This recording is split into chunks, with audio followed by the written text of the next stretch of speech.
Hello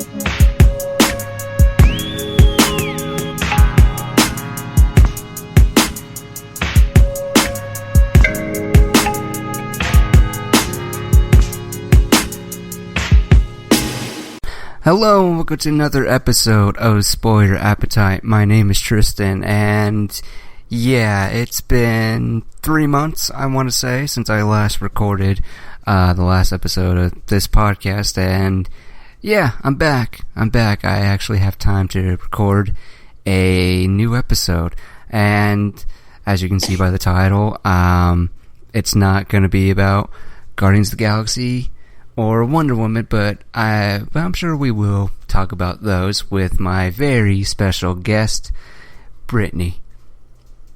Hi guys, Brittney. Yay! Okay, so we're doing this via Discord, a gaming, whatchamacallit. It's kind of like Skype, but it's for gamers. So like when you're streaming, if you accidentally like bring up Discord, it won't show your names or anything, so that way people can't like right get you. Yeah, I mean, this is my first time using it, as well as recording this podcast from a distance, and yeah, it's something. As I'm speaking right now, I can hear myself through my speakers, and yeah, I hate this so much, but it's whatever. You gotta do what you gotta do for the podcast. So, yeah, and obviously this is my first time using Discord because Skype was breaking up on her side and whatnot. Mm-hmm. And yeah, like, legit, we're just now finally recording. We've been, like, on the phone since, like, 2, maybe 1 a.m.? No, it was 2, because I remember, because I completely forgot that I told you I'd set up Skype, and so I went and did a stream, and then I was like, yeah, let's do all 5 chapters of Emily's Away too. Right. And then I was like, oh, wait a minute, I promised him I'd do this, and I was like, shit, hope he's still awake. Oh, do you allow cussing on your... Yeah, no, okay. It's totally fine. I mean, okay. Maybe if you listen to my podcast, you would know I curse a lot on here. Sorry, Mom and whoever, and probably my grandparents listen to this as well, but I'm 21. What are they going to do? I mean, I still try not to cuss on my like YouTubes and stuff because I know my family members watch it, so I just didn't know if you did that or not. Like, I know nobody watched my streams, but like my actual videos, people, my family members watch those, so I try my best not to cuss. Yeah. So it's hard sometimes. Yeah, very rare that I hear you curse at all. Oh God, I've changed. I hardly ever hear you curse at all. Like, even in school, I never once heard you drop the F-bomb or the shit word or whatnot. But yeah, it always puzzles me for like a brief second that like, oh wow, she cursed. Oh yeah, I've changed. I have gotten like, I was still like the innocent Brittney, but then I found a new group of friends and they cuss like freaking sailors. And so it hasn't fully rubbed off on me, but like I will say cuss words like one after the other. Like one time, like I do say the F word now, but I don't say it. Like I still don't cuss like around my parents and stuff because that's just like the proper thing to do or whatever. Mm-hmm. But like one time I lost something and I was like, shit, fuck, god damn it, where is it? I couldn't find it. It's like cussing helps you find it, and I was just like, god damn it, where is it? Yeah. And, I was on the phone too. They were laughing at me, but right. I mean, yeah, that's kind of the same thing with me. Like, although I think it's just in us for most of us where we don't curse around our parents. But with me, I sometimes do, but I don't do it a whole lot and whatnot. So I mean, I think. I'm pretty sure my mom got onto me at one point when I went off the rails and started cursing, and she's like, don't say that word or whatever. I'm like, I'm an adult now, calm down.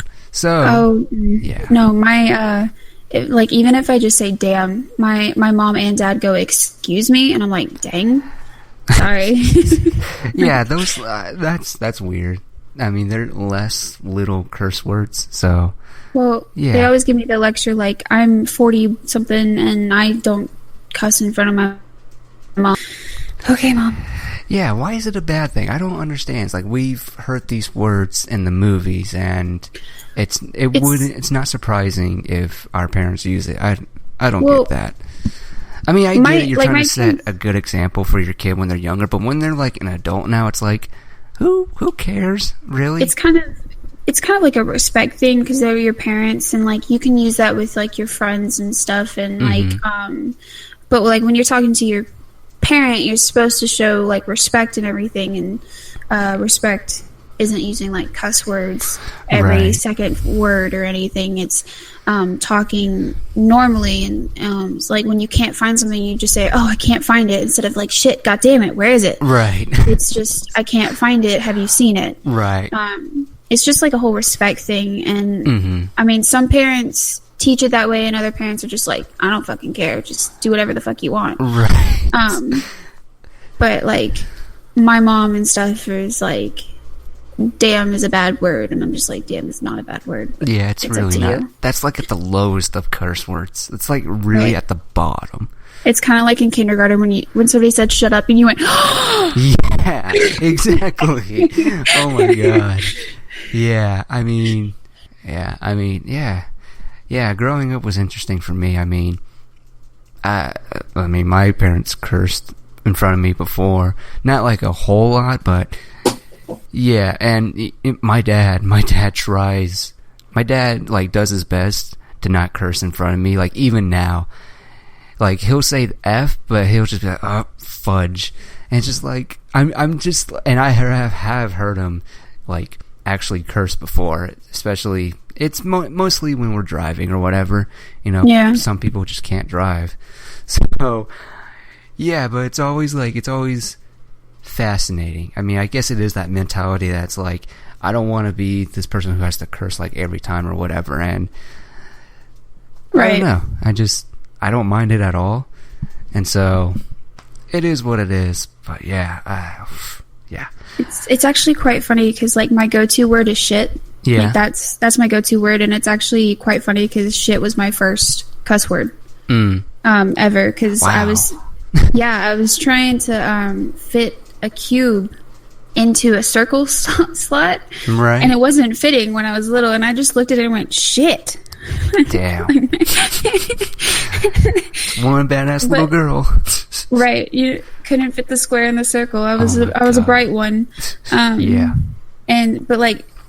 But I've realized how much I've changed since high school with the whole cussing aspect, and I'm like, because like before, like fuck would leave a bad taste in my mouth if I said it. Like I would just be like, ugh, like don't say that ever again, you know. Yeah. But now like I keep dying, and I'm just like, fuck me, like what the fuck. And and it's like, so like when I'm playing video games, I'm like, I gotta tone it down because I'm like, I get really competitive, and if I keep dying, I get so angry. Like it's I was playing World of Warcraft at one point, right? And like I play games that my group of friends are into, unless like I'm like, hey, I like this game, I'm just gonna go play it by myself. Right. But they were really into World of Warcraft at one point, so I was like, okay, let me just get that free month, and then I'm done. So hopefully I'll move on to another game because I'm not about to pay $14.99 for this damn shit. Right. And so I was like leveling up, right? And I got to like level 60. Like I was good. I was going, and this dude from Horde just kept killing me. He was standing at the graveyard killing me. And I was getting so angry. And, like, my friends are like, Brittney, it's just a game. Calm down. I'm like, no, I'm trying to finish this fucking quest. And he's, like, not letting me do it. Oh, and I was just, like, getting so angry. I was so pissed off. And he was just pretty much, like, standing there waiting. And he was, like, a level 110, too. So I couldn't even, like, touch him. Right. I was like about to cry. I was like, I'm done. And I like logged off of World of Warcraft. I was like, I'm done with you guys too. I'm just done for the night. Goodbye. I was like, I'm going to bed. Yeah, that's the thing with gaming for me. Like, anytime I play, and I'm sure this is for most of us, anytime I play multiplayer, it's 100% I'm going to get pissed off over something so stupid.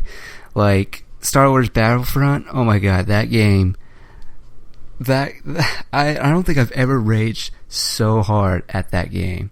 Never have I been like, mother, and I can control myself when I get angry. Like, I don't make any noise or whatever. I have my door closed, and when I get angry, I'll just be like, motherfucking son of a bitch, you fucking asswipe. Like, just wait until I get Darth Vader. I'm gonna go fucking commando on your ass. Like, oh my god. Star Wars Battlefront, I love that game, especially when you look at it with the kind of computer I have. Like, oh my god, it's beautiful, but fuck.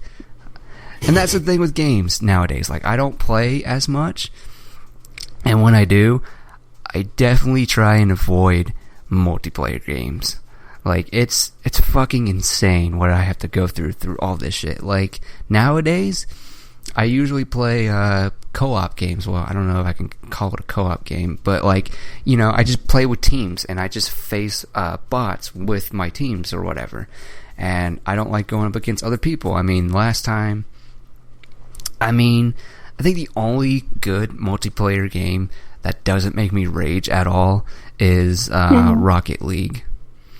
And really? Yeah, that game doesn't make me rage at all. I'm just like, this is just so fucking fun. Like, especially in the beginning, no. I was like, oh my god, this is like, why has no one suggested this to me at all? This is like fucking fun. I don't even care if I'm losing. Like, oh my god, no. Yeah. It's bad for you, isn't it? Oh my god, like, okay, so it's not as bad for me as it is for my friends, because like, I suck at Rocket League. Right. So, sorry. No, you're fine. So what happens is I suck. So, obviously. Hey. I mean, I don't know. I haven't played with you yet. I mean, I don't have many friends on my Steam anyways, because I'd rather play with people that I actually know than meeting people and, you know, friending the best players and whatnot, even though I'm pretty sure they're not going to friend me. And it's always funny. You have a good game, like a really good game where you're literally whooping ass and whatnot. Like for me, when I used to play, have a PS3 and I played Black Ops 2, Call of Duty Black Ops 2, that game, that to me is like my favorite first person shooter ever. Like, especially at the time when it came out and whatnot, I got like the submachine guns, gold and diamond, like when you can cameo your guns and whatnot. And I got it to the point where, you know, they were diamond. And yeah, I was not a person you wanted to really fuck with, especially if I had an MP7. And especially because for Black Ops 2, what I would have is, you know, a little sight, and I would also have the silencer. Sure, it did less damage, but boy, did I make some people very angry. And you know, I'm not one to like camp or whatever, unless it's a really terrible game where I have to camp. But most of the games that I play with that MP7, it was a bad day for, you know, the average game player. I mean, if it was like someone who is like, you know, game comes out and they're already at like max prestige. Yeah. If you're an average gamer and I have that MP7, you are so going down. Like, it's not even going to be funny. And plus, in certain maps, I know where people are going to spawn, and boy, the freaking high screaming, raging noises I would hear. And yeah, it was fun. And then, you know, once the game was over, people would just add me. It's like, I just had a good game. That was it. And I usually don't respond, and I just, you know, click away from them, delete it. But for some reason, when it came to playing with my friends, and friends as in my neighbors or whatever, it was kind of 50-50. But when it came to, and that was the thing with Call of Duty, I don't know if you have any experience with this. Did you ever play Modern Warfare 3? No. You haven't played any of the Call of Duty games? I played the very first one. Okay. Well, the very, the current ones, I'm pretty sure you've heard of Quickscope. Right? When it comes Sounds to familiar, yeah. Yeah, like, have you ever heard, like, people in school ever talk about, 1v1 me in Quickscope or whatever?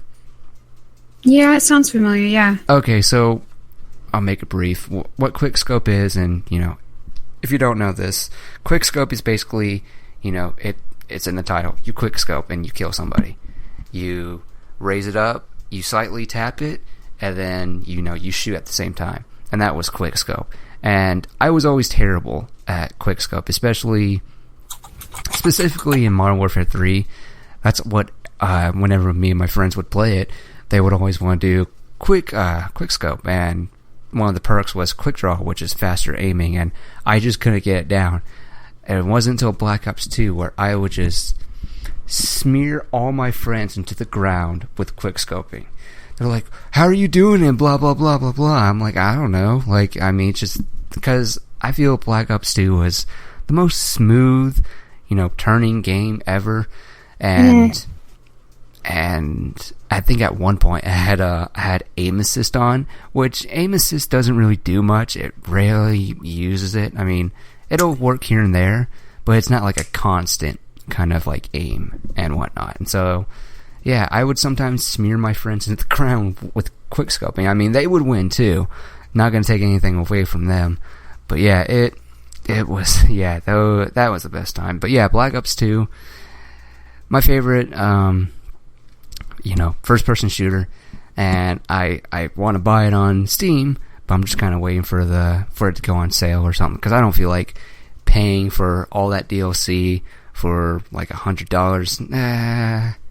I could spend $100 on something more better, I guess. But yeah. Yeah. Okay, so let's get into the meat and bones of this episode. So, alrighty. So, where should we start? Okay. So I talked about Logan, and everyone knows my thoughts on it. And, well, I'll refresh, my review on it. But, Brittney, what did you think about Logan? I mean, go in depth, like, talk. What did you think about Logan overall? I mean, before we get into it, we are going to spoil it. So, if you haven't seen it, and it's out on digital and Blu-ray, so if you have it, if you have the money, go get it, watch it, and just really go in for it. So, Brittney, what did you think about it? I'm going to be honest with you. When they said it was the last one, I honestly didn't think it'd be the last one. Because, like, they always, like, tease, oh, this is the last one. And I was like, oh, okay. Yeah, I knew it was going to be the last one. And, at the end, again, if you haven't seen it, spoilers, he gets killed. And it's not a pretty sight. Like, this whole movie is not a pretty movie at all. Like, there is definitely heart in some scenes, but overall, it's very hard to watch. This is coming from, I was 4 when I first saw X-Men, and I saw X2. So I was in that. I've been, seeing Hugh Jackman as his character for so long.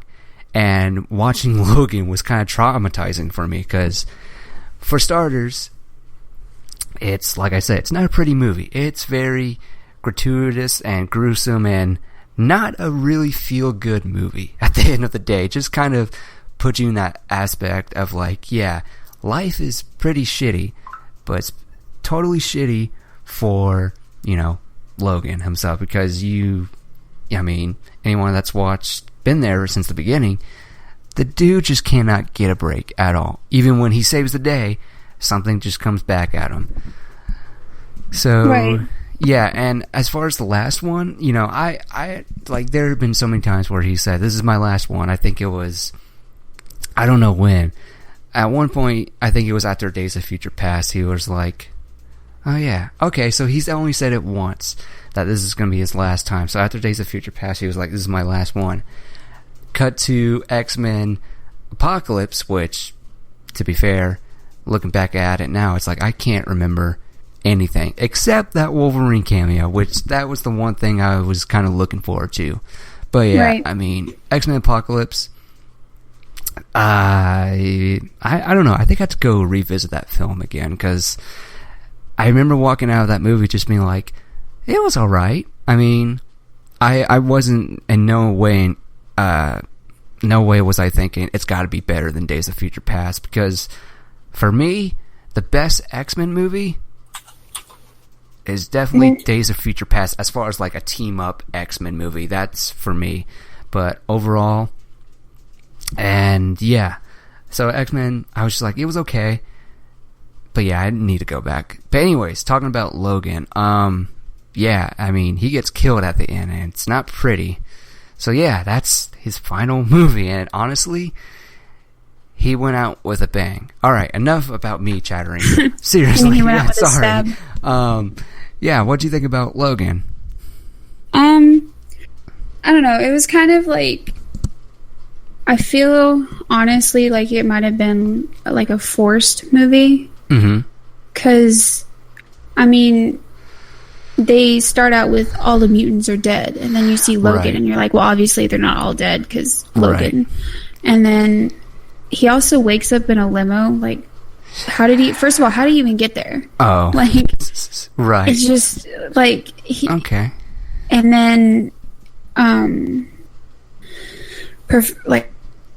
Professor Xavier and all that is doing his thing, and I'm like, how did you get that messed up? And the albino dude, I'm like, where did you come from? And then all of a sudden this crazy woman comes up to Logan and is like, are you Wolverine? You are. And then it's just like throws the daughter on her, which isn't even her daughter. Right. And he's just supposed to believe that, oh, this kid is going to lead me to all these other mutants. I mean, she does eventually, but it was just kind of like a what moment? Yeah, I mean, I totally get where you're coming from, and while I may disagree with all of those things, but the one thing that did caught me was the her being genetically she's the daughter of X-23 is the daughter of Wolverine, and I totally forgot that in the X-Men Apocalypse after credits, you see all those people collecting vials and whatnot, and there's one of Wolverine's blood. And so I'm pretty sure that case of vials, so that was like, if this movie is set in 2023, then that would be like 40 years later. So wow, they waited 40 years later. I guess they didn't have the technology until right there, till I don't know. Right. So, but yeah, I totally forgot about that, and it wasn't until I saw it, I think, probably the first or second time, where it just hit me, where I was like, oh yeah, that's right. So that, okay, because I always thought the end of the after credits for Apocalypse, I thought it was going to set up the next movie with Mr. Sinister, and I didn't know it was going to be Mr. Sinister, because I'm not really rich into the Marvel history. That's why I have my dad to, school me when it comes to Marvel stuff. So, but obviously the next X-Men movie apparently isn't going to be Mr. Sinister, and it's whatever. But I'm just, yeah. But yeah, Logan was something. What else? Do you have anything more on Logan, or is that really what stuck out? I honestly didn't see him dying. I really didn't. I thought maybe he would pass the border or whatever with the kids. Yeah. And when he didn't, I was like, the thing is I'm gonna be honest right here. Logan didn't really pique my interest. Right. Like, normally for all these Marvel movies and DC and all of that type of movies, I'm like, I have to go to the theater and see it. Because they're all connected, you know. You know what you're going to get yourself into when it comes to the MCU movies. Like, you know, this world just keeps getting bigger and bigger with the X. While with the X-Men, it's like, it's X-Men. You do have all these X-Men characters, but it always seemed a more focus. You're getting new movies, but it's mainly the same kind of characters. And whenever they have new characters in the X-Men movies, they're not really it's mainly the same characters, and no one really knew. And if it is new characters, they're there for a brief moment. And with X-Men First Class, you know where they were going. They were gonna, in the beginning, it felt like they were gonna, tell the origin story, that chemistry between Magneto and Professor X, and it was going to lead into the first X-Men movie. And then X-Men Days of Future Past came along, and now we have no idea what the hell is going on right now. We don't know what's going to end up with the first X-Men movie, which I doubt it is, because they would have to get a new Wolverine. And yeah, I think at the end of the day, when you really look at the timeline, it can definitely get confusing. And so I'm one of those people who's like, I don't really want to see X-Men go back to the Marvel Cinematic Universe, because without that, I mean, there can be a deal, but I think overall, I don't think that's a good idea, because you don't get Deadpool, you don't get Logan either, you don't get those type of like movies, because I mean, if we're going to look at the MCU, obviously they're not going to do that.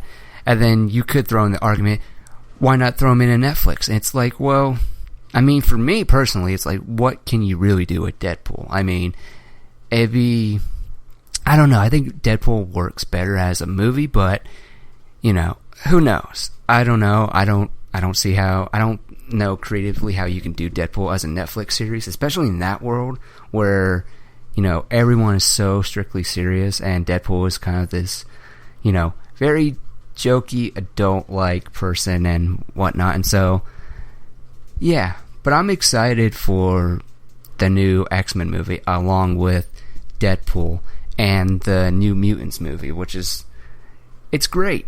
But yeah, getting back to Logan, I didn't know what to think at first. I didn't know, now that I think about it, I don't think I ever thought about, is he gonna die in this movie? Like, I knew from the beginning, after seeing that first trailer from Logan, that Charles was gonna get it. But I knew, originally I thought, when you see the trailer of Logan, you see guns being pointed at Charles's head, and I was like, oh, that's where he's gonna die and it's gonna kill me.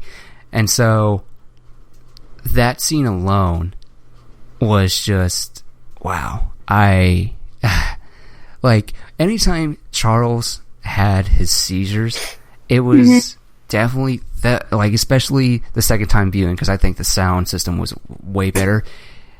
At first, when I saw it, I was like, oh, I can't do this. I can't do this. And second time, I really noticed that you can't breathe for a minute, because it's like, you don't know what the hell's going to happen next. And I felt bad for Xavier. And it's like, and I felt bad for Xavier because it's hinted in the movie that he had one of his whatchamacallit? What's it called? Seizures. To the point where he killed all the X-Men. And that must have been horrible. And at one point, I did read that they were going to show Charles actually going through that. They were going to show that scene, but they pulled it back because they didn't want it to be they didn't want it to be the focus of, the X-Men dying and Logan having to be with that terrible trouble and whatnot. And I would have liked to see that. I mean, I would have too, but I think as in like a deleted scene, if they filmed it and not put it in the final cut, that would have been fine for me. I would have loved to see it like on a bonus content or whatever, not necessarily in the movie.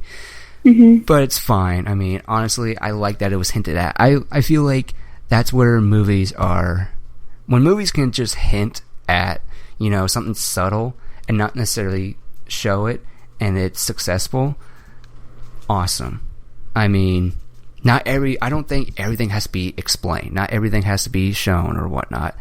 I mean, yeah. I mean, and the beginning of the opening movie, where, I mean, you had a problem with, you know, how did he get there in that limo and whatnot. Right. I mean, you know, I usually leave, like, my questions at the door or whatever, and, you know, it just kind of shows you that, you know, he's now a limo driver, and throughout the movie, you kind of ask, why is he that limo driver? Well, I mean, he's trying to buy a boat for him and Charles to go on sea and whatnot, and yeah, right. that would have been something.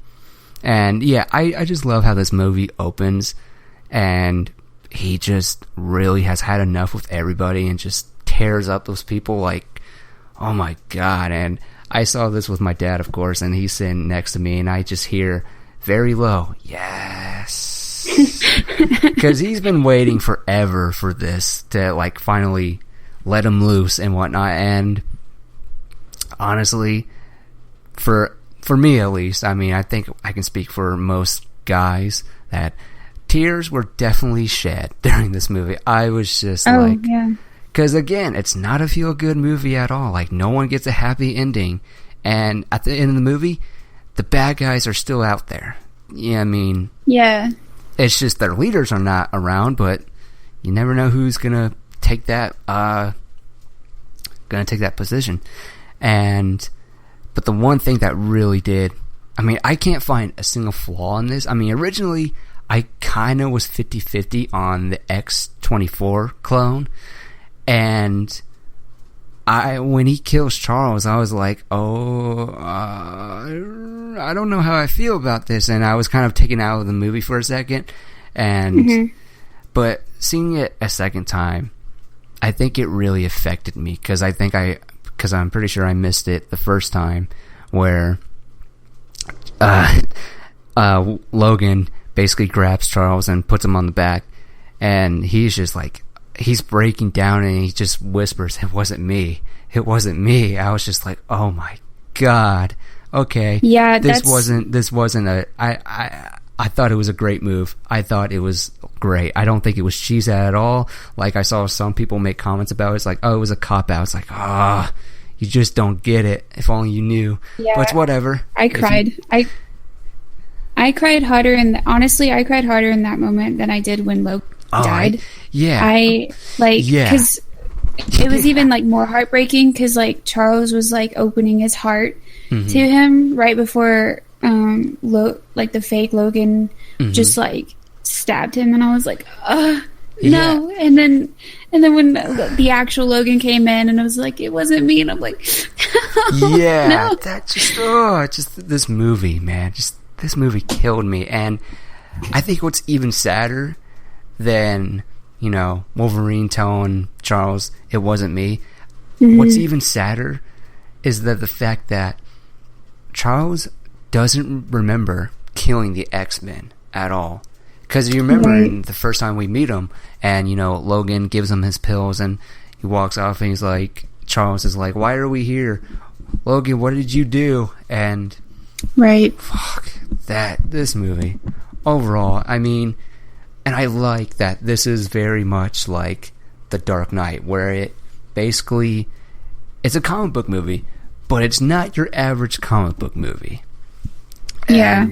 Because with The Dark Knight, it's basically all about, you know, basically how is, you know, The Dark Knight is basically about chaos, and Batman having to try to cope with this, and, you know, trying to deal with that. You know, he let the Joker burn, you know, get to Harvey Dent, and he has to live with that, and really great themes. And in this, Logan is more about a character study, much like The Dark Knight, but with Logan, I feel it's more of like, it works so much better when it comes to character, because we've seen, God, I don't even know, like, I want to say 7 other movies with Wolverine, and we know this history, especially if you grew up waiting for those movies to come out. The dude has not had a great, easy life at all. Even with X-Men Days of Future Past, where it was just like, man, no, X-Men The Last Stand, where, you know, there's a cure and whatnot, and they stop Jean Grey and all that business. At the end of the day, Charles died. Scott Summers' Cyclops died. While it did, you know, you stopped Magneto and stuff, still pretty rough to watch. And yeah, Logan was just a great study piece, because I mean, I don't know if I'm gonna say that this is kind of like Captain America Civil War, where if you never watched any of the MCU movies and you just watch Captain America Civil War, you're gonna be fine, because they explain, you know, what happens in the past, why these two are going at it. Whereas with Logan, I think you can, anyone who hasn't seen the X-Men movies, you can definitely watch this. But again, with, like I said, with Civil War, it's like, if you really want to get that emotional grip, watch the other films. And same goes for Logan, because it's, this guy has done it for 7 movies, and yeah, and how he dies too, by the clone, where he just lifts him and just shoves him into that tree. I was like, fuck. It's just like, bam. I'm like, oh my god. Holy crap. Just when you thought this movie couldn't get even more graphic, that happens. Like, oh my god. I was just like, oh my god, that was painful. And, you know, I love that symbolism. I love that, you know, anytime he goes up against his clone, he just can't win. He really can't win, because he's old and his healing factor isn't what it used to be. And the adamantium, I don't know if you caught this, but the adamantium is hinted at that it's killing him inside. And yeah, that, I love that. I love that so much. And then X-23 blows the freaking clone's head off. Like, wow, this is, and yeah, woo. This movie, I'm telling you, this movie, not a feel-good movie. I mean, yeah. Got anything else? Or do you want me to finish? I'm excited to see what they're going to do with the kids, though. Yeah, I hope they do something with the kids as well. I mean, I don't know. It's just, I don't know what you do after that. I mean, it's going to be interesting. It is interesting if they're going to take that opportunity to, you know, continue with them and whatnot.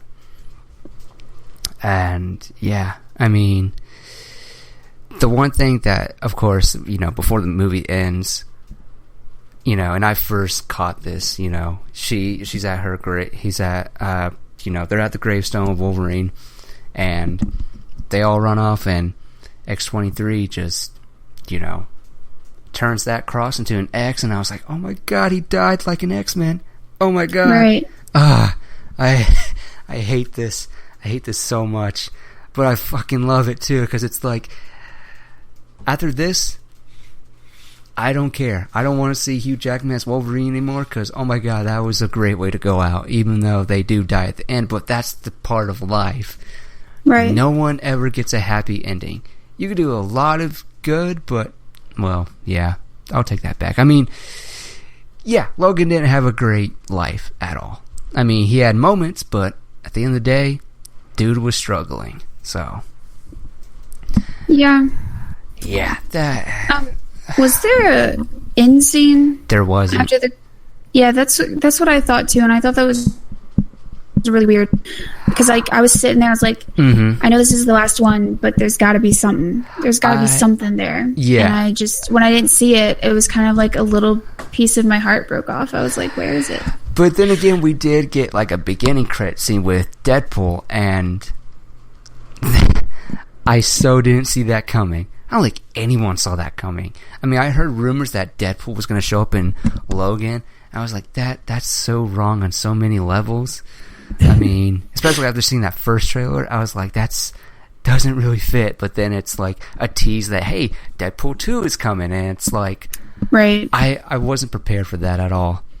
But yeah, as far as like the end credits scene, I'm glad there wasn't one, because it's like, how do you like what do you show after that? Like, that's the end for him. I mean, you could always show like the kids actually making it, and maybe they like made it to a school, like another one. Right. That would have been great. But I think it was smart not to do an end credit scene, because they didn't really need it, because it, you know, at the end of the day, it's all about Wolverine, and you know, his story is done. But yeah, I am curious to see if they're going to take that opportunity and, you know, make a movie with those kids. So right. Yeah. But anyways, let's get out of this depressing topic of a movie. Okay. So Pirates of the Caribbean came out. I didn't see it. I didn't see it. Oh my God. Before I turn it over to Brittney, I'm going to say that, you know, Pirates of the Caribbean, it's not my thing. It really isn't. I didn't see... Now, before you know, have a heart attack or just drop, I will say I have seen the first 3. And looking back at them now, I tend to agree with most people that the first one was the greatest one. The other 2, it's like... No thanks. I didn't even see the 4th one, because I was just like, I don't want to see this. Like, it just doesn't. And every time I hear someone talking about Pirates of the Caribbean, you know, with my mindset, you know, where they say the first one was the greatest one, it's like they kind of messed up Jack Sparrow in a way, where he was this badass and whatnot. But then you got to 2, 3, 4, and, you know, currently the 5th one, it's like, you know, you thought he was a badass, but really he's doing it by accident, and now he's a badass. He's still a badass, but most of the time, every time he messes up or is like, you know, all goofy and whatnot, missteps, he's actually being a hero. And yeah, it's not Johnny Depp. Well, it kind of is Johnny Depp. I love Johnny Depp. I love him, but sometimes I'm just like, I kind of want him to do something that I haven't seen from him. And the last movie I saw him with was Yoga Hosers, where he is playing this over the top ridiculous movie, and that was fine, especially it's a Kevin Smith movie. But last movie before that I saw him in was Black Mask, where he plays a famous crime lord, and he was great in that. It's like Johnny Depp has it, but he loves playing these kooky characters, and if that makes him happy, great. As far as for me, it's just like, once in a while, I you know, some of the time I will see him take roles like that than, you know, his standard Tim Burton goofy character. But anyways, right. Overall, at the end of the day, like I said, Pirates of the Caribbean, I don't give a shit about it. I really don't care. If it's your thing, it's your thing. I'm not going to argue with it. I'm not going to say, you're wrong, you're stupid, anything like that. You know, I'm open-minded. If you like something I don't like, I'm not going to say anything. But if you ask me what I think about it, then yeah, you're probably not going to love what I have to hear. But anyways, Pirates of the Caribbean, what did you think about it? Oh my god, it was fantastic. Yes, of course. I knew that would be your answer. It was so good. Like, I mean, I love Johnny Depp. Johnny Depp is my guy. He's amazing. He's, like, overall my favorite actor. And I think the only thing that I didn't like him in was Fantastic Beasts. Same. Oh my god. Like, that was horrible. That was so bad. He should have said no to that. Real quick, can we just jump onto that? I mean, okay. Oh my god. That was like the biggest FU to everyone that loved Colin Firth's character. And that was one of the many things that I didn't like Fantastic Beasts at all. I thought it was fine. And definitely, like, I wasn't walking in expecting it to be like Harry Potter. I was expecting, something new, because I get it. It's 90 years in the past, and it really it really caught my imagination. I was like, 90 years in the past where there's no Harry Potter, Lord Voldemort. Well, I don't know if, but there is a Dumbledore. But yeah, I saw that movie, and and I was getting hyped as well. And I remember the first Entertainment Weekly cover came out, where, let's just real quick get rid of the Fantastic Beast title on the cover. I would have thought Eddie Redmayne was the new Doctor. I was like, he looks like the Doctor. Right. Thank God for the title right there. And so I was like, yeah, I'm excited. Then I see it, I'm just like, I don't know. It was fine. I mean, my complaints was most of my complaints were just really performances overall, and some things I didn't understand, but I thought it was fine. I mean, there were things I did like, but overall it was fine. And honestly, like I said in my review, it comes down to that I have fatigue with this world. Like, I don't care about the wizarding world anymore. I just don't care. I mean, I don't know. I thought this would be like, yes, I finally love something that's the wizarding world and whatnot, but not the case at all. But yes, the Johnny Depp thing. I had heard he was playing this massive, big character or whatever. I was like, okay, that's fine. But to have him be the Colin Firth character at the end, I was like, you fucking assholes. You just pulled a Goblet of Fire bullshit on me. I mean, Goblet of Fire worked for me, and they do this in here, and it's like, because the problem is, I love that character. He was the one thing that I was like, if you're gonna go see that movie, I'll see that movie again just for him. But after that review, I don't plan on seeing it again. Not a second movie or that first movie. I mean, he even looked ridiculous. Did he not? Yeah. I mean... I didn't realize Johnny Depp was in the movie going into the movie. Like, I didn't hear anything about it. Good. And so, at the very end, when he showed up, I was like, okay, that dude looks weird. And then I was like, wait a minute. Is that Johnny Depp? Wait a minute. And then, like, he got, I guess, destroyed or whatever. And I was just like, what just happened? Yeah. That was me too. I mean, I had heard there was something at the end. My grandmother saw it and she loved it, of course, and she was like, there's a certain someone that shows up at the end. I was like, oh, okay. I'm like, oh, it's probably Johnny Depp. But I was not expecting him to be, the review of this character. I was like, what the hell was that? Like, first off, he looks terrible. Blonde hair and a blonde mustache, and he's got them blue eyes, or I don't know. And I was just like, what are you doing? Right. Like, I get it. You're trying to set up the next movie, but it's like, why not have him? Why not have the Colin Firth character be, a little spy that's working for Johnny Depp's character, and then come into him to say, hey, the Majesty of Wizards, or whatever they're called, they're doing this, and this. And it's like, why can't you just do that? Like, I mean, it was so simple. You didn't need to reveal him or anything. I mean, you could have just, you could have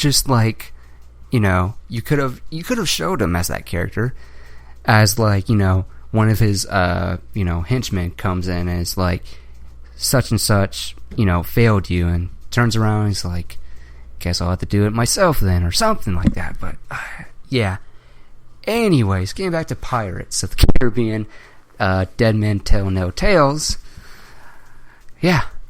So I didn't see it, so tell me all about it. Go into spoilers too, if you want. Are you sure? Yeah, go ahead. Okay, Spoiler warning. So. Spoilers. I don't know. I really liked it because it kind of went into Jack Sparrow's past. Mm-hmm. And so I thought that was really cool. That Disney money. God, it's just so good. Mm-hmm. It pretty much, what happens is Johnny Depp in his younger years tricked this sea captain who was just set on ridding the sea of pirates. of going into this, I think they called it like a dead man's triangle, which means once you go into it, you can't leave. Right. And so I don't know how it was all attached to Jack Sparrow's compass, but it was. So it started out where Jack Sparrow was just like down on his luck, and like his crew left him. His ship wasn't actually in the water. He didn't have any money or anything like that, so he actually traded his compass. This is in the past, or this is present? No, this is the present. Oh, okay. This is the present, sorry. Oh, okay. I know I talked about the past, but I'll get there. Okay. And so Johnny Depp actually like traded his compass for alcohol. What? And right. And so when he did that, that broke the bond that person that was trapped in the dead man's triangle, that broke the like bond between them, I guess. So they were able to actually like leave, and they started like taking over the sea. So it was called, they said like the dead took over the sea. And I keep saying Johnny Depp, but it's not Johnny Depp, Jack Sparrow. Captain Barbossa. Yeah. Pretty sure that's Yeah.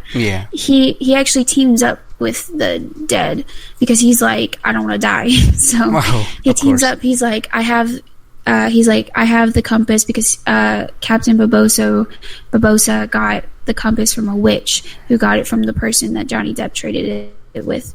And so he was, because I never understood what was the big purpose of the compass. And I finally figured it out. The compass leads you to what you want the most, and you should never betray it. Oh, right. That's okay. So the arrow never actually points north; it points to what you want the most. Right. So okay. So what's his name? Will Turner. Oh, do you remember Will Turner? Yeah. Well, he's stuck on Davy Jones's boat. He's like on the Flying Dutchman. Wow. Well, his son, forgot his first name, but Turner, actually finds Jack Sparrow and some girl. I think her name is something Smith, and they set off with the crew on Black Pearl. Black Pearl actually comes out of the bottle. I was so happy. What? Oh, right. Yeah. Wow, it's been a while since I've seen those movies. But the Black Pearl was in a bottle because why? I can't remember. I don't know. I don't know why Black Pearl was in the bottle. I just know she was, and then she was finally released into the sea, and it was fantastic. Wow. So she's in the ocean now, and it's like, yes. So they all board the Black Pearl. Right. And they're all searching for the trident. Yeah. And so sorry. No, it's fine. Let's see. Searching for the trident, right. So they're following a map in the stars to get to the trident. So they finally get to it, and I think his name's like Captain Salazar or something like that. Yeah, he's like a Spaniard, and so he can't go on land because he's dead, and he's dead of the sea. So like if any of his like people go on land, they just burst into like dust. Yeah. So they finally get the trident, right? And the trident holds all the curses of the sea. Holds all of them. So you break the trident and you break all the curses. Oh, wow. So they figured that, I don't know how Turner's child figured it out, but he did. And so he broke the trident, and like all of the curses of the sea ended. So the dead became alive again. So like some of them were still like in water, so they were started to like drown. Oh my god. So they like jumped into like the land part, because what happened was the sea parted, and it was kind of like Noah, the sea parted. Yeah. Was it Noah? I don't know. I don't know. I don't know, but it like the sea parted, so they like jumped in between the sea parts because they're alive now, so they need air. Well, then Jack Sparrow's like crew with Captain Barbossa and everything came down to like rescue Jack and the girl and Turner. And it's actually found out that Captain Barbossa is the father of the girl. Of the new edition. So Will Turner's son falls in love with Barbossa's daughter. Right. Oh, that's weird. So, wait. She shows up and... wow, this is confusing. So where was she this whole time? I mean... Did they explain? She was... Barbossa left her on a step of a like orphanage home. Oh, because he just felt he couldn't raise, right, a child. And I believe it was said that her mom died. Ooh, God. Well, this is something. Right. It was really good, and it wasn't like slow at any point in time. So they tell the story of how the captain, who was like used to be dead, got trapped in there. So what happened was he was fighting Jack Sparrow's captain ship, because Jack wasn't always a captain, right? Obviously, right. He was actually just some person on board of a ship. He was just a crew. Oh, he was a crew member, right? Gotcha. He was the person that if the captain died, he'd get appointed captain, pretty much. Like, the captain chose him. Oh, okay. And so the captain was dying, and the captain actually packed... he didn't pack. Sorry. He had the compass. Right. And so he gave it to Jack, and he was like, don't deceive the compass. It'll lead you to what you want. So... Jack looked at the compass and it pointed towards the dead man's triangle. So he was like, we're going to go towards that. And he started like mocking the captain of the other ship to like pretty much follow him. Right. And it was so cool what he did, because he like made them like rope around the rock. And like, so they did like a really hard left turn, whereas the other captain didn't realize this was happening, so he went straight into it. So like the sea and the dead man's triangle pretty much just like ate him up. And it was like, it was really cool. It was like fire and water all together. It was fantastic. So it was, sorry, continue. Elizabeth, I heard she was in this movie. Will Turner's wife, girlfriend? Oh, she's in it for like a minute. What? Really? What does she do? She runs and kisses Will Turner. That's it? Yeah. That's it? Yeah. Does she die or anything? No. She sees Will Turner and just kisses him and then leaves? Well, she doesn't leave. What happens is, obviously Will is, he's on Davy Jones's ship, right? Right. So when the curses get broken, that's obviously a curse. So that's broken now too. So he gets to come back. Okay, so he just saw... Well, was it like a homage or something like that, where he was just hallucinating and he saw Elizabeth and they kissed? No. I'm so confused. No. Okay. So the curse breaks and he right. comes on Okay. land and kisses, and then they go off together or something. Will Turner's son breaks the curse. Will Turner comes back from the sea. His wife Elizabeth shows up because her son's like, hey, dad's coming back, pretty much. So she wants to see if this is like true. So they kiss. It's all great. It's fantastic. And then it goes to where Jack's watching them from the water. and then they sail off somewhere, and then credits roll. And the movie.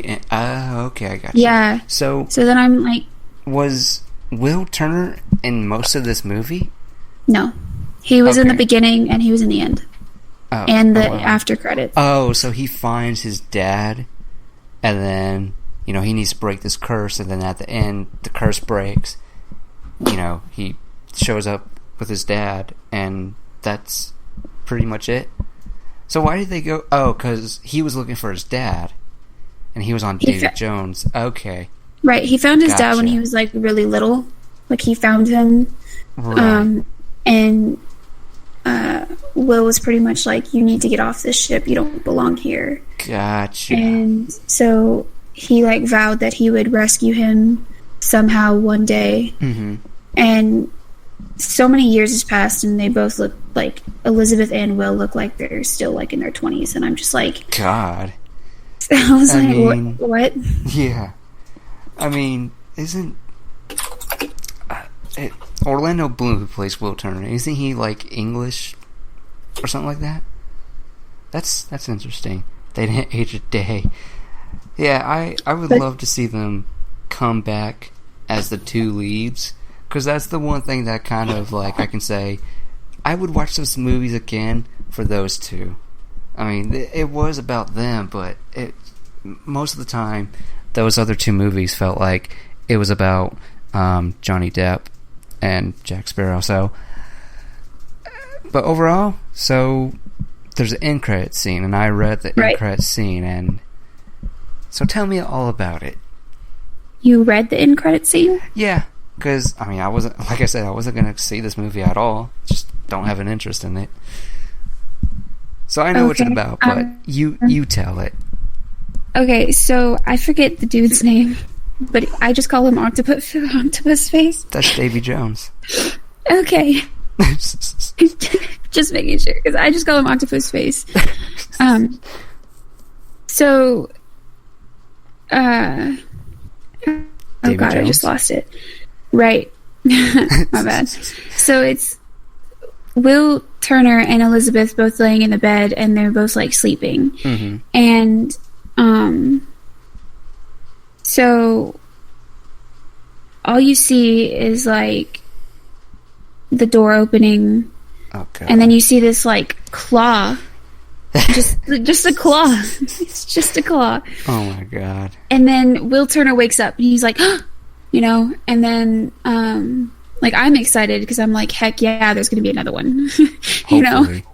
Hopefully. But like Will Turner like wakes up, he looks around, nothing's there, Mm-hmm. So he rolls over and like holds on, like, I'm not gonna let you go, blah blah blah blah. He doesn't actually say it, but like you can feel like that's what he's thinking. Right. Well, then it was really confusing for me at first, but then I realized what it was zooming in on, because it was just zooming in on the floor, and I'm like, what?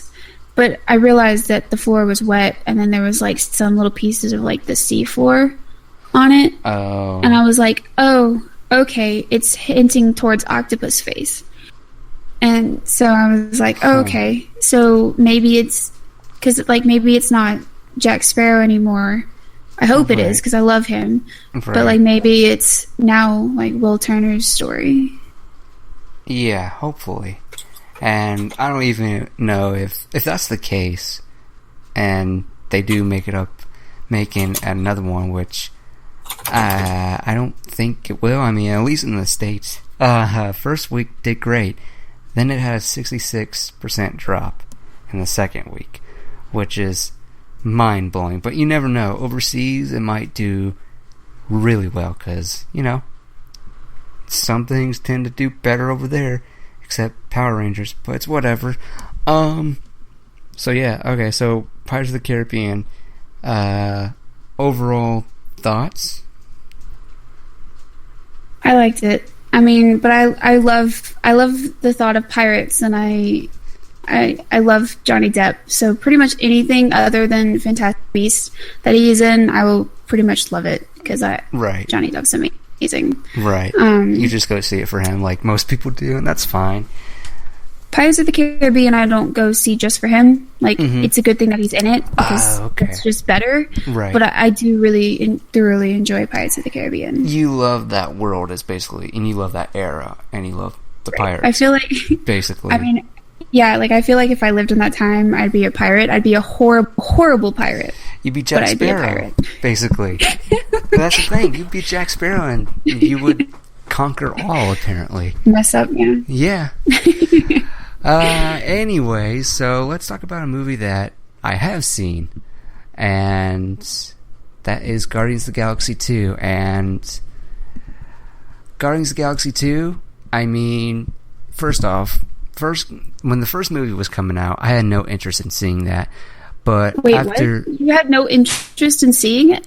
No, the first one, the first Guardians of the Galaxy movie. I had hang on, we need to talk about that. Why? Okay, well, I was just getting to it. Just hold the brakes for a second. Okay, so Guardians of the Galaxy, the first movie, I'm pretty sure I told this story before, but according to Brittney, she never listened to my podcast. But anyways, I had no interest in seeing Guardians of the Galaxy 1. I don't know what it was.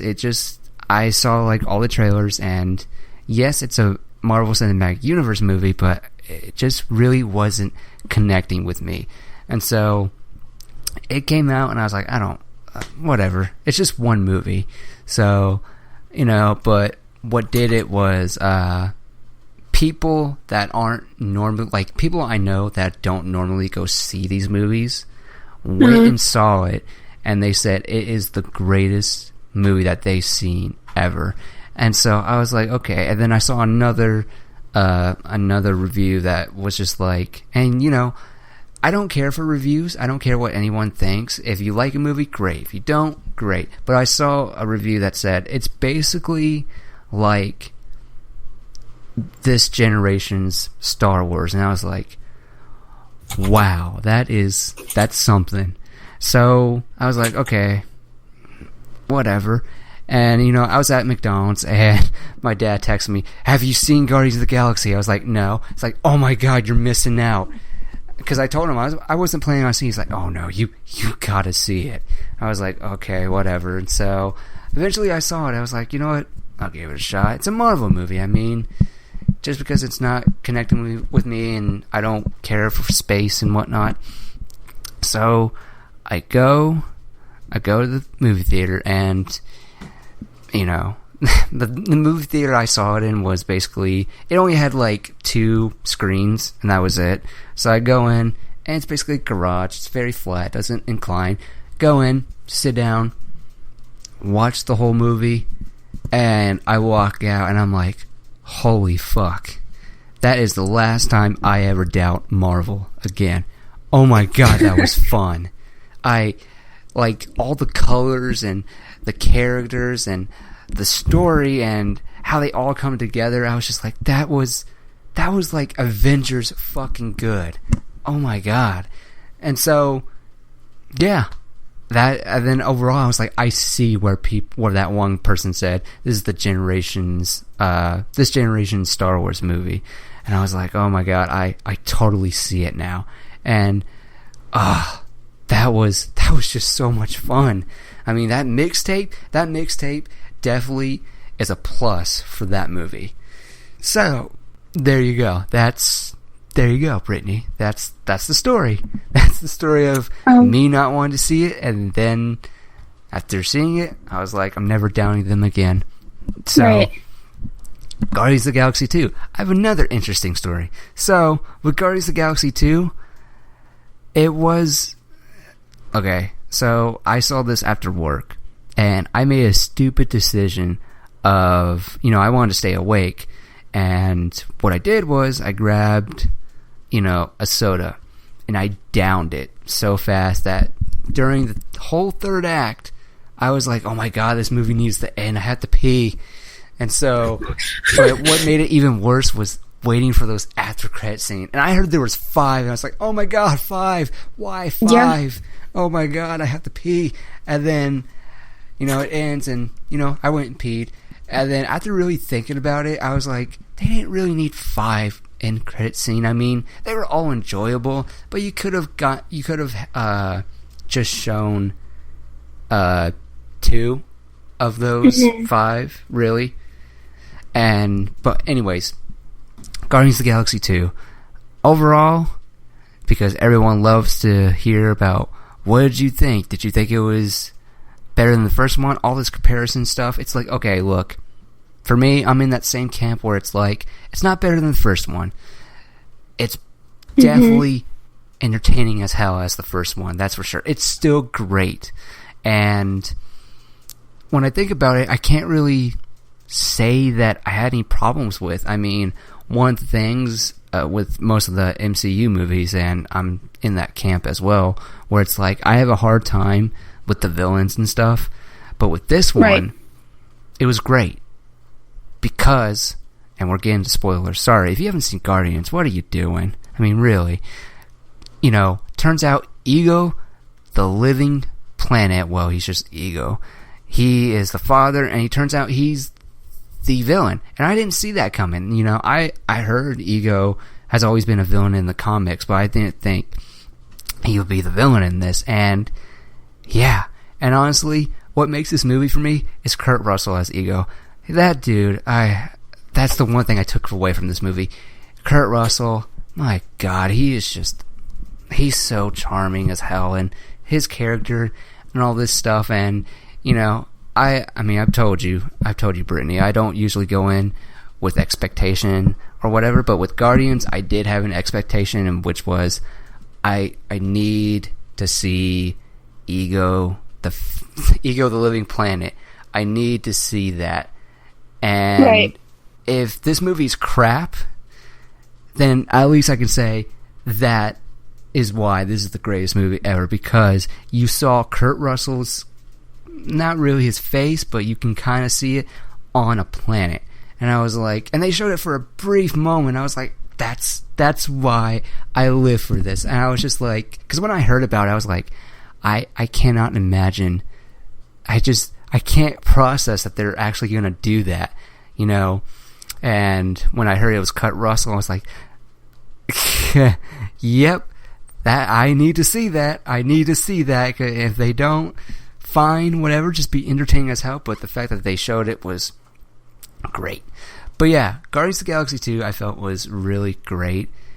Sure, it's not as better as the first one, because the first one's all about coming together, figuring out who these characters are, but it is definitely enjoyable as hell, and very personal story. Like, at the end, you know, it's revealed, you know, Ego is basically the, you know, villain, and like I said, I didn't see coming, but the moment where it just became like the most oh shit moment, you just did that, where he reveals, Ego is like talking to him, Ego is showing Peter all this like infinite space and all this stuff. I can't remember what he was showing him, but all this and whatnot. And he just walks by. He's like, "Yeah, I'm terribly. It just felt bad to put that tumor in your mother's head." And Peter Quill just like the black eyes fade out of him, and he's like, and Ego turns around and bam, bam, bam, bam, bam, bam, bam. Peter Quill just unloads on him. And I was just that was the most, like, I was basically like Peter Quill in that moment when Ego revealed that. I was like, that was like, oh shit, you did that. You personally did that yourself. I was like, oh my God, because that's him. That's Peter Quill's motivation for being who the person that he is. Not only is he trying to survive, but he's just trying to, you know, he's motivated by his mother's death. And oh fuck, that was horrible. That was horrible to hear. And what about you? I mean, your thoughts on that or Guardians 2? I mean, oh my God. I mean, when I found out that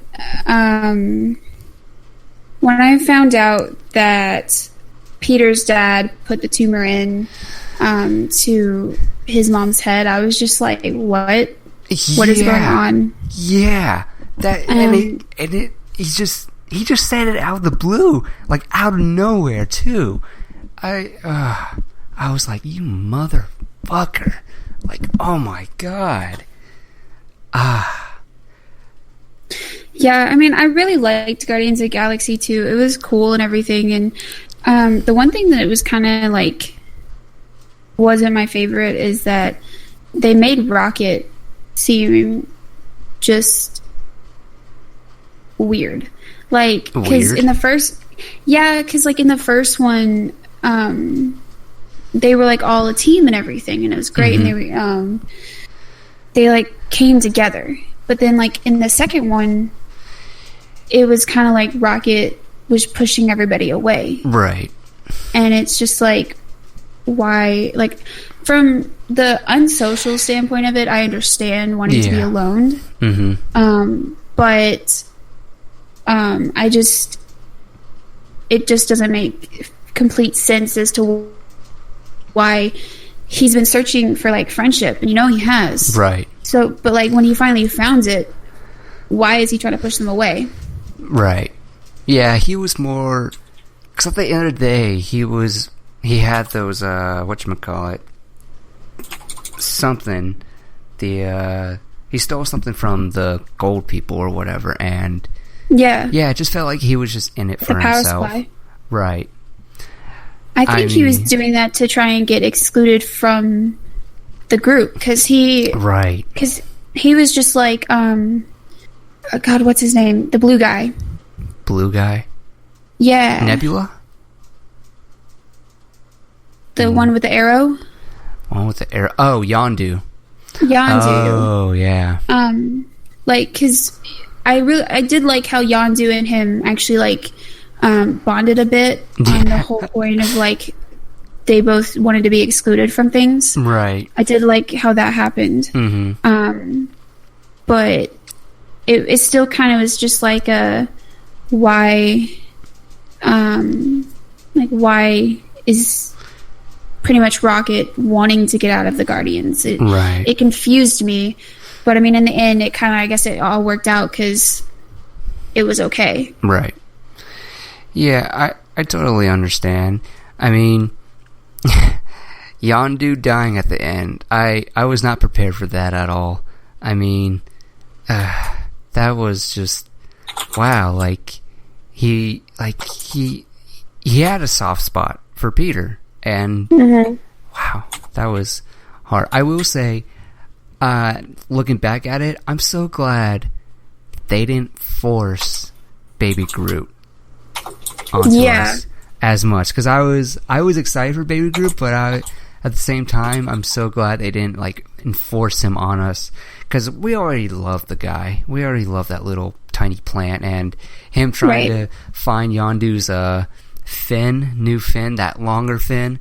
That was great. Yeah. And that whole breakout scene was great. Him just whistling away, and this arrow just killing everybody. Like, yeah, not a good idea to, turn your back on Yondu. So, but yeah, Guardians of the Galaxy 2 is great, and of course the highlight for me was, showing Eagle the Living Planet and Kurt Russell as Eagle. But everything else, I enjoyed it. I really enjoyed it. Probably not as much as the first one, because, that was something new, something different that I don't think of these characters that we've never seen before. And so, yeah, very fun, especially Kurt Russell. And he was a great villain too. He was great. I mean, because, one, we know his backstory a little bit. We know he's connected to one of our characters, which is Peter. I mean, and he didn't come off as this, I'm gonna take over the world. Like, he didn't come off as this character like that. Like, he was just bonding with his son, and then he so happened that, along his travels, and he's had a lot of kids, which is really messed up, seeing all their bones and stuff. And at the end, he's just like, I just want to take over the world. I can't remember what his full plan was, but, he wanted to take over the world and whatnot, and he was just this giant brain. And, yeah, overall, Guardians of the Galaxy 2, very enjoyable. Not as much as the first one, but still damn enjoyable. Still, speaking on Marvel, how about we jump to Thor Ragnarok? I mean, Thor Ragnarok does seem to have that same vibe of Guardians of the Galaxy, especially with them colors, and yeah, I can't wait for Thor Ragnarok. This is like the first Thor movie that I'm actually looking forward to, whereas with the other ones, I mean, the first Thor movie, I didn't like it, and maybe because I didn't understand it. I don't like, you have a superhero, and then your superhero has his powers taken away, and he has to learn a lesson in order to get them back. But after rewatching Thor, I don't know how long ago it was, around months ago, I enjoyed it. And my other complaint was, I don't like it being set in one setting or two settings. I don't like that at all. And I enjoyed it. And Thor 2, I thought it was good. I liked it. But Thor's never been the strongest character.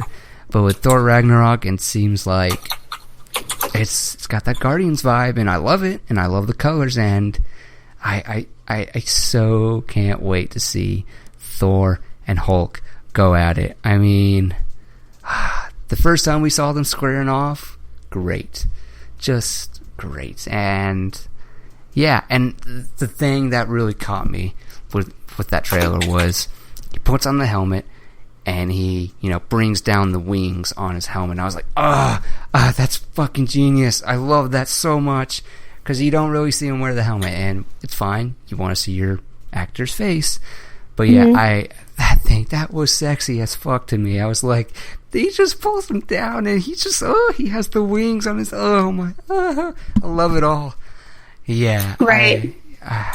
And the humor in this, so damn well. So Thor Ragnarok, what are you looking forward to? And have you seen the trailer by any chance? The trailer for Thor Ragnarok? Yeah, I've seen it once. Mm-hmm. It was like a month back or so, maybe. Right. Don't completely remember all of it, but I'm excited for the villain, and I know the funny part that I liked was when Hulk came out, he was like, yes, we work together, I know him. Yep. And then Hulk was just like, screw you, and started going at him. Oh, yeah. I just remembered, the villain, talking about the villain, God, what's her name? The villain, but the villain, I mean, trailer starts with him coming down and breaking the fourth wall. That was great. And then you see, I think the character name is Hela, and she has that big, giant freaking helmet on with the spikes and whatnot. I was like, man, they are committed to this. I love this so much. And yeah, it was so freaking wonderful. And she breaks his hammer. I was like, yeah, we're in for some deep shit here. So, oh man, Thor Ragnarok. It's the first Thor movie I'm looking forward to, finally. So, yeah. I mean, that's all we can really speak for Thor Ragnarok. But let's get to the last bit of Marvel news for this episode, and that is Spider-Man Homecoming. So excited. Yeah, how excited are you? I'm pretty excited. I really love Spider-Man. He's like my favorite Marvel character overall. Yeah, I've loved Spider-Man ever since like the very beginning with Spider-Man movies. Mm-hmm. It was like those are my favorite. The very first ones. Yeah, so Tobey Maguire is your Spider-Man? Yeah. Okay. It makes sense. I mean, you grow up with that guy as Spider-Man, and I love Tobey Maguire too, and you get Andrew Garfield, who I felt more like the Spider-Man that I kind of heard and kind of read. And then you get Tom Holland. But before we get into that, so those are your Spider-Man movies. Spider-Man 1 through 3. Mm-hmm. So which one is your favorite? Out of 1 through 3? Yeah. I can't remember which one it is, but I really like the The Hobgoblin. The first one. Yeah. Yeah. I've always liked him, especially in like the I don't know, I just always liked him. And then but I like him, but my favorite villain will always be, from at least the Spider-Man universe, will always be Venom. Mm-hmm. I love Venom. So the first movie is your favorite Spider-Man movie. Right, because of the Hobgoblin. But I really like Venom. Green Goblin. Whatever. Right. And did you know the actor that plays Green Goblin is now going to be in Aquaman? Really? Yes. He's not playing the villain, but I love it when, someone from a Marvel movie comes into a DC movie. Like, well, this is not an example, but I mean, yeah, with William Dafoe, who plays the Green Goblin, is going to be in Aquaman. I can't remember who he's playing, but I know the character, and definitely it's in New 52 canon. And if they go that route, that's going to be great. I mean, but yeah, so Spider-Man 1 is definitely your favorite Spider-Man movie of all the Spider-Man movies we've gotten. Right. Okay. And Spider-Man 3 would be your second favorite because it has Venom. Correct. Okay. So for me, you and me grew up with Tobey Maguire's Spider-Man. And for me, especially looking back at it now, I gotta say Spider-Man 2 is probably my favorite and honestly the best Spider-Man movie. And for me personally, I think it's because of Doc Ock. I think the villain really makes that movie. And if we're really going to make a comparison here, and when I say this, you're going to totally see it, they gave Doc Ock the Mr. Freeze rendition. Not as in, like, with Mr. Freeze, he's basically, at the end of the day, he's not really trying to be a villain. He's just trying his best to be, trying to save his wife. Whereas with Doc Ock, he can't save his wife. So what does he do? He wants to build that sun. And, wow, it's been a while since I've seen Spider-Man 2. And you actually feel why he's this threat. You actually get why he's so angry. And you kind of can connect with him where he's like, I want to build this again. I'm not entirely sure why he wants to build it again. I'm not sure if he wants to, destroy Manhattan and restart all over. But overall, Spider-Man 2, I feel, is definitely my favorite. Now, Spider-Man 3, looking back at it, not the greatest. And, if you talk to my dad about it, he'll straight up be like, it's a piece of shit because of what they did to Venom. And he's just like, yeah, Eric Foreman is not Venom at all. So, and I love the design I love the look of Venom right there. Sure, he's not big enough to, in the comics like my dad says, but I like the design. Everything else is kind of a problem for me. I'm kind of with that camp, but it is what it is. And honestly, you got Sam Raimi, who didn't even want Venom in the movie. Studio wanted him to put Venom in, and it is what it is. And he did his best, and not the best, in my eyes at least. But yeah, Tobey Maguire was definitely our generation Spider-Man. And, no one could ever top that. I mean, one of our friends, Greg, will always fight anyone who says, this Spider-Man, Andrew Garfield is the best Spider-Man. He'll always fight. He loves Tobey Maguire as Spider-Man. And I feel so bad for him because he always wanted Tobey Maguire to come back as Spider-Man. But sorry, Greg. I mean, times are changing. Everyone's getting old. And so, poor Greg. But you gotta love Greg, though. He's great. But yeah, Maguire definitely set the standard for Spider-Man. And then the Amazing Spider-Man trilogy. Well, not trilogy, but the bi-trilogy, I guess. Bi-rilogy, whatever you're going to call it. So what did you think of the Amazing Spider-Man movies? Like, from Maguire to Andrew Garfield, what was that for you like? Like, how did you handle that? Were you like very upset and just like, and you were like, this is definitely not my Spider-Man, or were you like me, were just like, okay, they're rebooting Spider-Man, I mean, I'm looking forward to it? Good question. Yeah. I already know Greg O'Neill's answer, so. Right.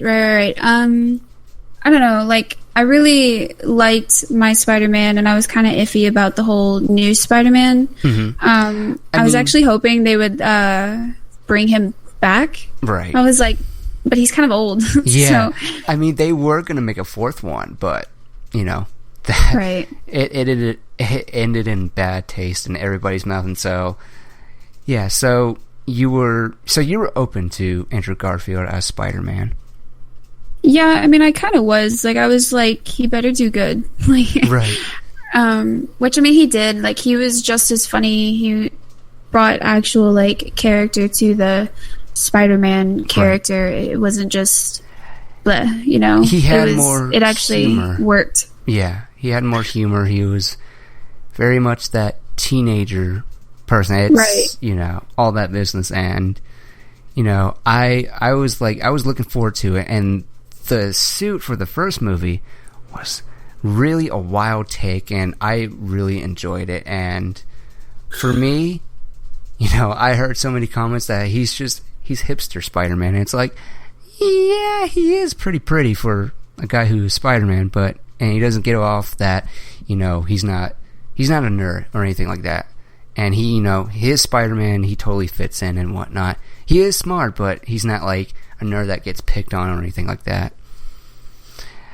And then, so the Amazing Spider-Man 1, what did you think about that overall?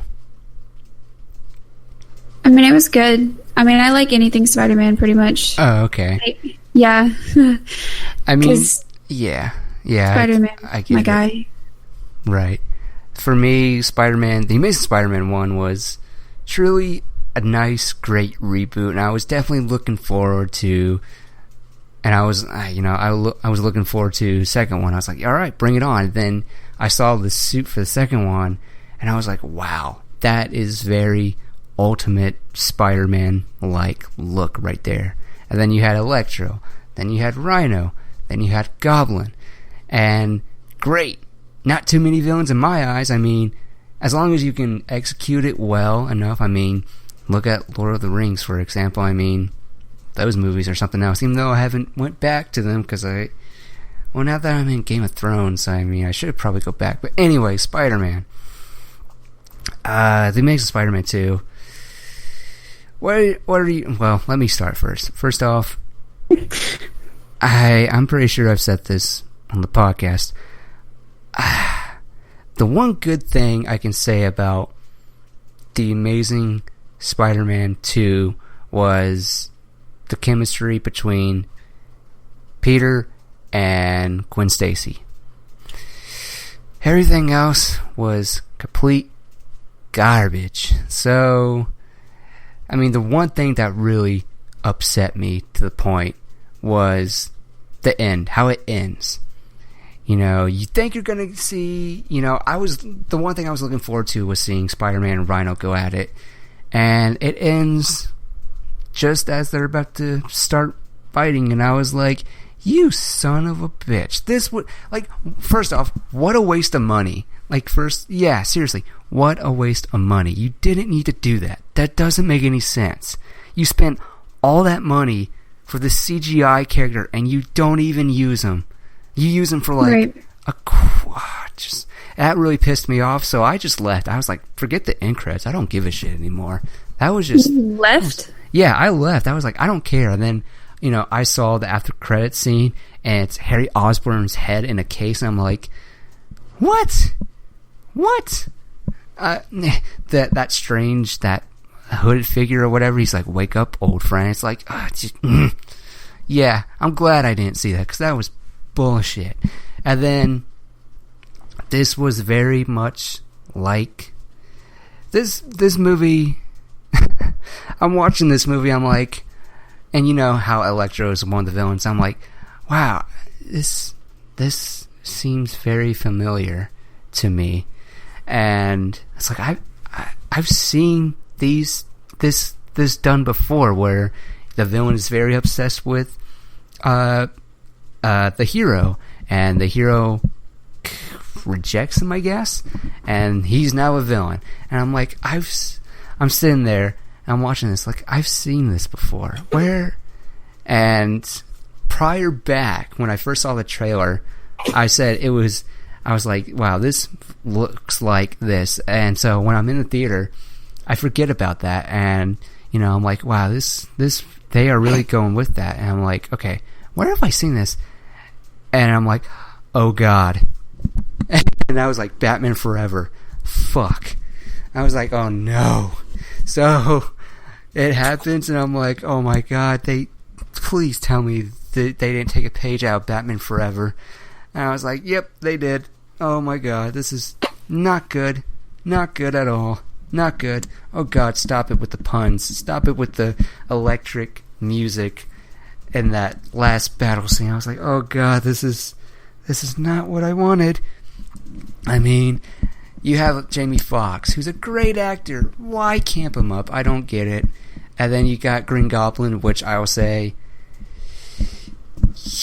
I mean, at least you can see his face. At least he's making facial features. He looks great. I think I just need more green on him. But it's whatever. And then the ending where, Spider-Man is trying to save Gwen Stacy. That must have... What do you think about that? Did that, just kill you or what? When Gwen Stacy died? Yeah, when he spins the web and he catches her, but pulls her, and her head just snaps on the ground, and wow. Yeah, it was a scene that I was just like, what the heck? I wasn't expecting it. I thought she would be okay, because Gwen is his it's Emma person. Stone too. Oh my god. But yeah, right. I mean, that's definitely a comic book nod, and I get it, but I'll be honest, I wasn't moved at all. I was too focused on the web turning into a hand, and I was giggling like no other. I was like, oh, that's so fucking stupid. And then her head snaps, and the two girls that were sitting in front of me and my friend walked up and left. I was like, oh damn. That didn't sit well. But yeah, I couldn't, I'm pretty sure I would have been invested when, Gwen Stacy died, but I couldn't, because the web turned into a hand, and I was laughing like crazy, because I was just like, you didn't need that at all. I mean, and I guess I gotta imagine I was thinking at one point, how bad could it be? I mean, it's like, it can't get any worse than that whole Electro stuff. But it did, and I guess the best villain was Green Goblin. He didn't feel cartoony at all. His whole motivation was he wanted to get that cure from Spider-Man, who happens to be his best friend. But everyone else was a cartoon, and especially Rhino. He was the worst. And the fact that they didn't give me that Rhino versus Spider-Man scene, I'm glad we didn't get a third one. Because there was no way in hell I was going to wait for another movie just to see them two fight it out. And yeah, I was like, fuck that movie. I mean, honestly, I was like, at the end of the day, when I look at The Amazing Spider-Man 2, I will say it's garbage, but at the end of the day, the only thing that's great about it is, Andrew Garfield and Emma Stone as those characters, and that's it. Everything else, and Green Goblin was fine. Everything else was, rough. It was rough to watch. But at least it wasn't as bad as Batman and Robin, which we're not gonna fight about it. I know. That's like your love. So, yeah. Anyways, so let's talk about our current Spider-Man, shall we? Tom Holland. Okay. So, when did you hear that Spider-Man was going to be in the MCU? And how did you feel? In the MCU. The Marvel Cinematic Universe? Yeah, I know what it is. Oh, okay. It just sounded like you were asking a question. No. Oh, you're thinking. Gotcha. Yeah. I talk to myself when I think. Yeah. Well. I don't know, like, I found out that he was going to appear in the Avengers. And I was just like, okay. Huh? Where? Civil you War? heard he was going to be in the Avengers? What? Oh, no, it was Captain America Civil War, wasn't it? Yeah. Yeah, okay, that one. Sorry. I just saw, like, all the Avenger people come together, so I just, for some reason, just threw it in with the Avengers. No, but I heard he was going to be in Captain America Civil War, and I was like, oh, okay, cool. That's cool. And then I saw his eyes, and I was like, Mm-hmm. I mean, they're not my favorite, but it's like, whatever. I don't really care that much. Right. But so I was kind of like iffy because I thought they would keep the second Spider-Man Andrew longer. Garfield. Yeah, longer than what they did.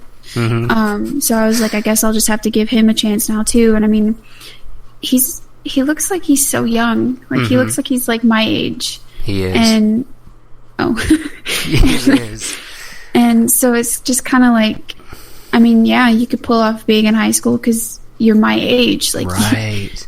You're a year from being in high school. Yeah.